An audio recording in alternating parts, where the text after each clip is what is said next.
여러분 안녕하십니까? 개혁기 영성신학 38강입니다. 이제 강의가 거의 마무리돼 가는데요. 오늘은 존 오웬이 죄에 대해서 실제 경험하고 또 가르치면서 정리해 놓은 이 죄의 본질에 대한 분석과 평가를 하려고 합니다. 지금까지 오웬의 친교 영성의 원동력으로서 영적 사고와 죄와 싸움에 대한 얘기들을 하면서 오웬이 스스로 체험하고 또 교인들이 가르쳤던 내용들을 정리한 것을 보면 자기 자신의 체험과 고백이라는 점에서 매우 가치가 높습니다. 오웬은 자기 자신과 회중들의 영적 상태를 아주 정확하게 진단을 한 것 같습니다. 그렇게 하면서 영성에 이르는 길을 정리를 잘 했습니다. 죄와 유혹 그 저서에서 종종 발견되는데 오웬의 문체가 이런 사실을 입증해주고 있습니다. 예를 들면요, 강론의 대부분은 주어가 2인칭입니다. 우리 이렇게 표현합니다. 특별한 경우에는 내가 혹은 나라는 1인칭을 사용하게 됐지만은 대부분 2인칭을 사용했습니다. 그렇게 하면서 자신과 회중들의 영적 상황을 거울을 보는 것처럼 투명하게 반영을 해주고 있습니다. 여기서 오웬이 하나님과 친밀한 교제, 곧 깊은 영성에 이르기 위해서 애쓴 흔적이 아주 역력히 드러납니다. 죄 문제는 우리 그리스도인들에게 필연적인 것입니다. 그리스도인은 죽는 순간까지 죄를 떨쳐버릴 수가 없습니다. 그리스도 안에서 완전한 성화에 이를 때까지 죄와 싸워야 됩니다. 실제적으로 그렇지 않습니까? 우리는 날마다 죄와 싸웁니다. 죄의 세력과 영의 세력이 우리 안에서 전쟁을 일으키며 싸웁니다. 하나님을 기쁘시게 할까? 내 육신을 만족케 할까? 하나님의 영에 순종할까? 죄의 소욕에 따를까? 이런 고민 가운데 사는 것 아닙니까? 그래서 바울도 그런 고백을 한 거 아닙니까? 내 안에서 두 영이 서로 싸운도다. 영의 소욕과 육의 소욕이 싸운다. 이런 고백을 한 것 아닙니까? 마음으로는 선을 행하고 싶으나 내 육의 소욕이 악으로 인도한다 하는 것이었죠. 이렇게 죄와 그리스도인의 삶은 매우 밀접한 관계가 있습니다. 어찌 바울만 그랬겠습니까? 바울 이후에 이 땅에 사는 모든 사람이 다 그런 죄와 싸움 가운데 살았던 거 아닙니까? 심지어 아담 이후의 모든 세력들이 구약에서부터 신약에 이르기까지 모든 사람은 태어날 때부터 그렇게 지음을 받은 거죠. 근데 하나님께서 왜 그렇게 우리에게 이 죄라는 것을 허용했을까? 하나님 우리 안에 성령님만 거하도록 성령의 거처가 되도록만 하셨으면 얼마나 좋겠습니까?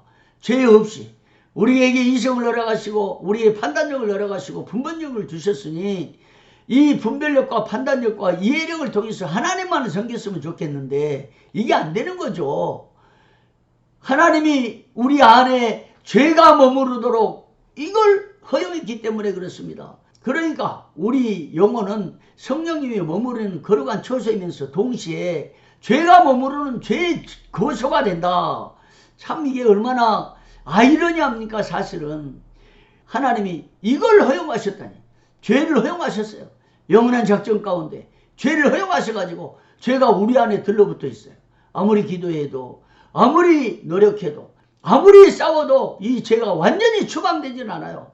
죄를 없애려고 발버둥을 쳐도 죄가 안 떨어져요. 다만 죄가 세력을 잃게 돼서 우리가 온전히 은혜 안에 거하고 성령이 우리를 지배한다고 하면 바로 죄가 세력을 잃어서 힘을 못 쓰게 되는 그런 원리입니다. 그렇기 때문에 하나님 왜 이렇게 죄를 허용하셨을까? 이걸 생각할 때요, 하나님의 작정이, 하나님의 영원하신 승리가 놀라운 거예요. 인간이 자기 자신의 그 죄의 모습을 보고 얼마나 무력하다는 걸, 얼마나 무능하다는 걸, 얼마나 죄 가운데 힘이 없다는 것을 깨우치게 되는 것, 이것이 우리 안에 죄를 허용하신 하나님의 섭리가 아닌가 생각을 합니다. 그래서 죄가 있는 것이 은혜가 넘친다, 바울이 얘기했던 것도 그런 맥락이 아닌가 생각을 합니다. 우리 안에 죄가 그렇게 머무르고 있는 것을 볼 때 우리는 하나님만 의지할 수밖에 없고 하나님께 나갈 수밖에 없는 거죠. 그래서 이런 상황 가운데서, 이런 원리 가운데서 하나님은 우리에게 죄의 문제를 명확하게 해결해야 성숙한 그리스도인이 될 수 있도록 하셨습니다. 참 놀라운 섭리죠. 영성의 정상에 오르는 길도 죄의 산을 반드시 넘어야 하도록 길을 열으셨습니다. 그런데요, 오해는 이런 그리스도인의 삶 속에서 반드시 기억해야 할 기본적인 요소들을 제시했습니다. 그리고 죄와 그리스도인의 삶 및 영성의 상관관계를 암시적으로 피력을 했는데요. 여러 차례 얘기했지만 오웬의 영성을 깊이 연구했던 J.I. 패커가 오웬의 입장을 분석을 했습니다. 첫째는 그리스도인은 인간이다 하는 것입니다. 그리고 인간은 이성적 활동을 위해 창조됐다 하는 점입니다. 이런 목적에 따라서 인간은 이해력과 의지와 감정을 창조시 때부터 부여받았습니다. 우리 사람은 하나님의 창조의 면류관으로 지음을 받았습니다. 온 세상을 지배하고 다스리는데 하나님으로부터 왕권을 부여받았습니다. 그래서 온 세상을 왕권을 가지고 지배하고 다스리도록 지음을 받았습니다. 인간의 존재 가치라는 것은 놀라운 것이죠. 세상에 그 누구와도 바꿀 수 없습니다. 특히 하나님 우리에게 사고력을 주셨어요. 이성을 주셨어요. 이해력을 주셨습니다. 분별력을 주셨습니다. 이것이 인간에게 준 최고의 축복이죠. 이렇게 인간의 정신 혹은 이성, 이해력은 우리 영혼의 선도적인 기능을 합니다. 무슨 말입니까? 우리가 이성적으로 판단하고 또 이해력을 가지고 분별함으로써 능히 하나님을 섬기기로 결단하고 다짐함으로써 일이 가능하도록 길을 열으셨다 하는 것입니다. 인간은 지적으로 하나님을 알아가고 의지적으로 그분을 추구하면서 그분과의 교제를 결단하면서 나가야 된다 하는 것입니다. 그런 면에 대해서 패커는 이런 말을 했습니다. 인간은 정신으로 선을 알고 선을 안 후에는 감정으로 그것을 원하며 그것을 매력으로 느낀 다음에 의지를 가지고 그것에 집착하도록 지음을 받았다. 지정의의 활동을 이렇게 표현했습니다. 따라서 지고의 선이신 하나님은 감정이나 의지에 대한 직접적인 행동에 의해서가 아니라 인간의 마음에 말씀하시어 그에게 진리의 힘을 발휘하게 함으로써 인간을 움직이신다. 기독교인이 으뜸이 되는 의무는 그 내용들을 배우는 것이야 한다. 그렇습니다. 우리 사람의 가장 큰 의무는 우리에게 이성의 활동, 우리에게 이해력, 감정, 분별력 등을 주셔가지고 하나님에 대해서 결단하도록 하는 것.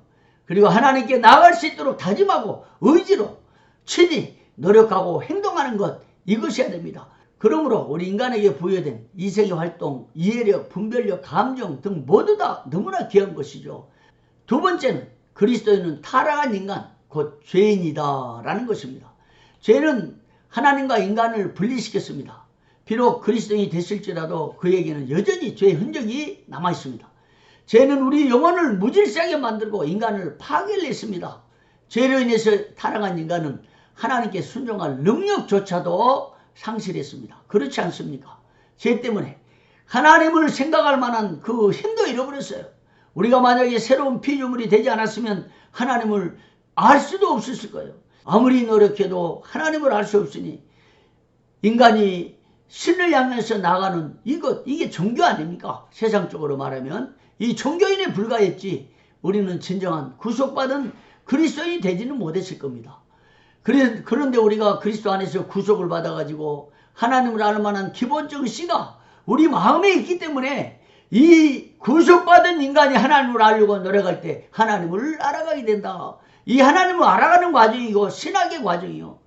인간은 정력에 사로잡혀서 하나님 앞에 불순종을 일삼습니다. 바탕이 그렇습니다.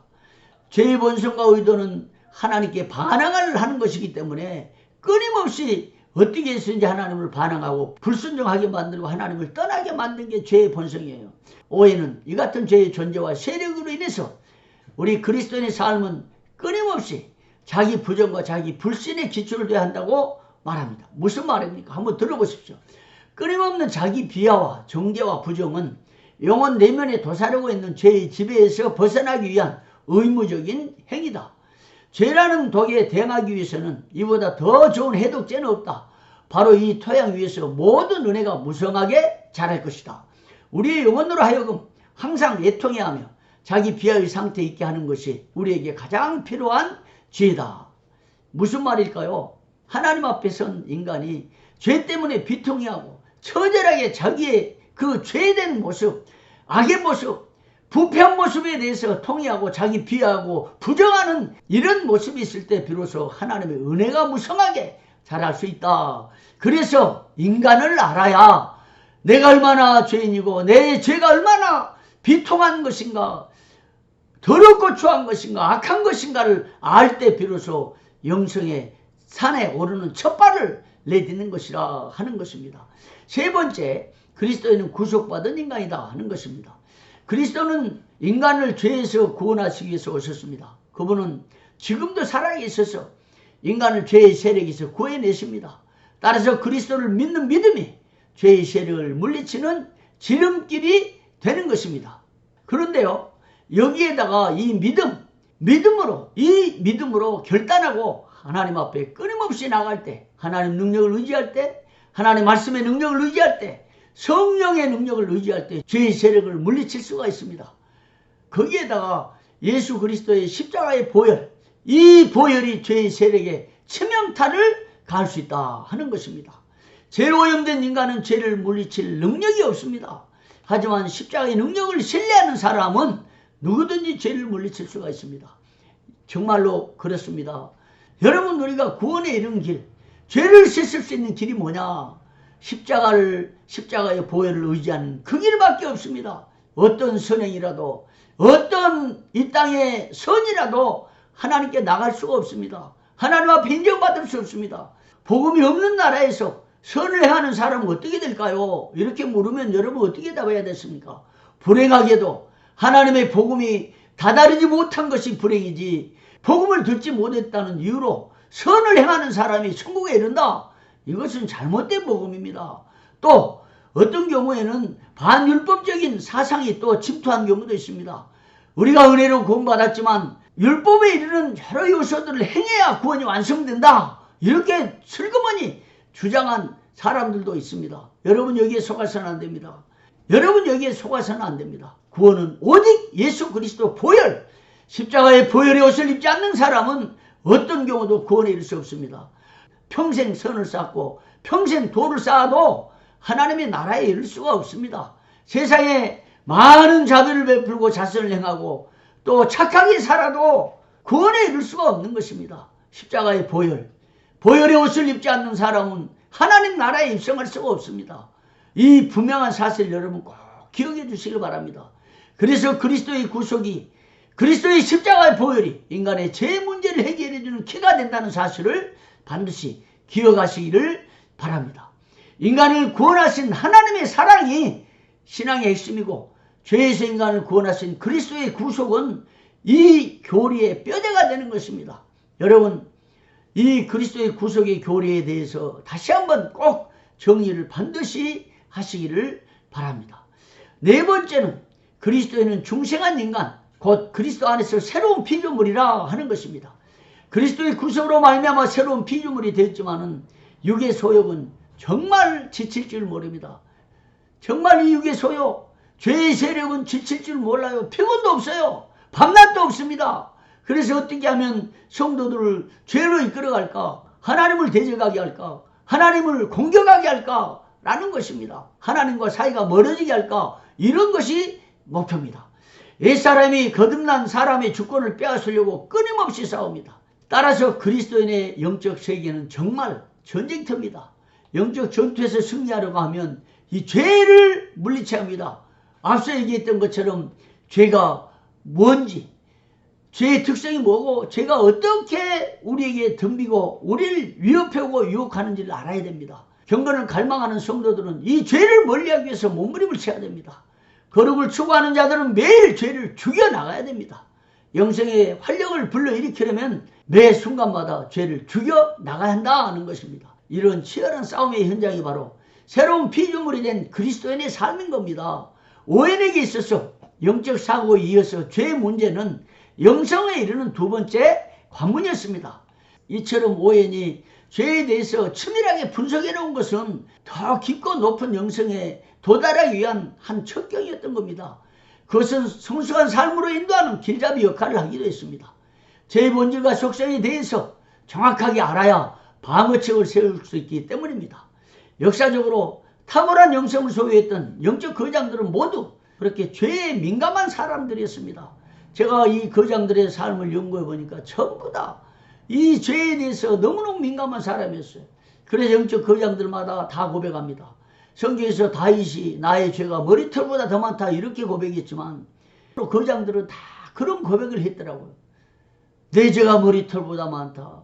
저는 처음에 이 글을 쓸 때 무슨 죄가 많아서 그렇게 죄가 머리털보다 많다 이렇게 했을까 이런 생각이 들었는데 그들을 연구하고 제가 직접 체험해 보니까 정말 이 죄가 머리털보다 많다는 것을 피부로 느끼고 살로 직접 체험을 하게 됐습니다.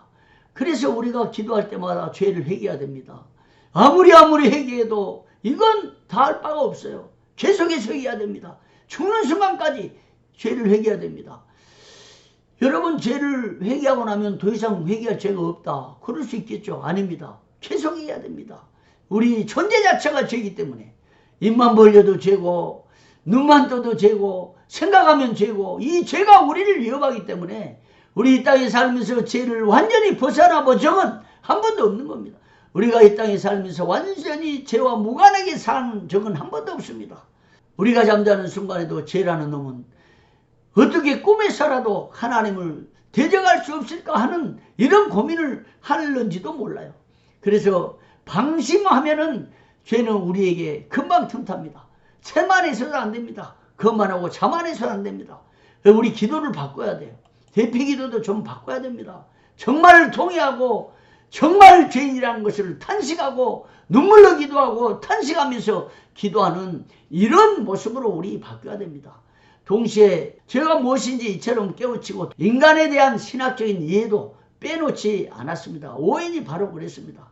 인간이 누구인지, 인간은 어떤 존재인지 이렇게 철저히 이해하고 분석을 했던 것입니다. 오웬은 죄에 대해서 이런 남다른 분석과 통찰력을 가지고 가장 높은 영성의 고지를 점령했던 영적 거장이었습니다.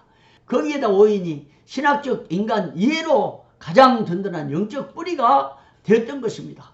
그래서 오웬을 비롯한 청교도들이 이런 고백을 했습니다. 현실적인 자기 지식은 그리스도인의 삶을 사는 데 있어서 필수 조건이다. 내가 누구인지를 알아야 되고 내가 얼마나 큰 죄인이고 얼마나 비참한 죄인인 것을 알아야 한다 하는 것입니다. 그래서 그것이 영성에 이르는 길이다라는 것입니다. 오늘 여기까지 하고요. 다음 시간에 이 죄 죽임 사상에 대해서 잠깐 언급하고 이제 강의를 마치려고 합니다. 사실 그래도 이제 두 가지를 못했어요. 하나님과 교제, 또 성화. 이 두 부분은 못했는데 못한 부분은 여러분들이 제 저서를 통해서 좀 읽으면서 숙지하면 좋겠고요. 다음 시간 마지막으로 강의를 하고 전체 마치려고 합니다. 오늘 수고하셨습니다. 여러분 고맙습니다.